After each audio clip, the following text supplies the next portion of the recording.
দুর্যোগ কাটতে না কাটতেই আবারও সপ্তাহের শেষে দুর্যোগের সম্ভাবনা।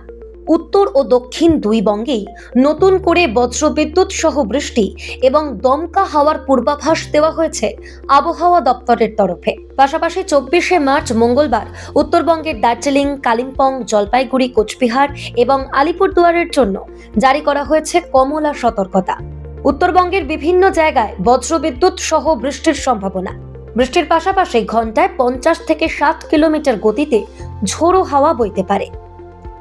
বুধবার ও বৃহস্পতিবার বিক্ষিপ্ত বৃষ্টি চললেও শুক্রবার থেকে ফের বাড়বে ঝড় বৃষ্টির দাপট। শুক্রবার ও শনিবার পুরুলিয়া, বাঁকুড়া, ঝাড়গ্রাম, পশ্চিম মেদিনীপুর ও পূর্ব বর্ধমানের কিছু অংশে ঘন্টায় 50 থেকে 60 কিলোমিটার বেগে ঝড়, বজ্রপাত এবং শিলাবৃষ্টির সম্ভাবনা। কলকাতা সহ অন্যান্য জেলায় ঘন্টায় 40 থেকে 50 কিলোমিটার বেগে দমকা হাওয়া এবং বজ্রবিদ্যুৎ সহ বৃষ্টিপাত হতে পারে। রবিবার উত্তর ও দক্ষিণ 24 পরগনা, নদিয়া এবং মুর্শিদাবাদে ঝড় বৃষ্টির সম্ভাবনা বেশি। কলকাতায় বুধবার পর্যন্ত পরিষ্কার আকাশ থাকলেও বৃহস্পতিবার থেকে আংশিক মেঘলা আকাশ এবং শুক্রবার থেকে ফের ঝড় বৃষ্টির সম্ভাবনা তৈরি হচ্ছে।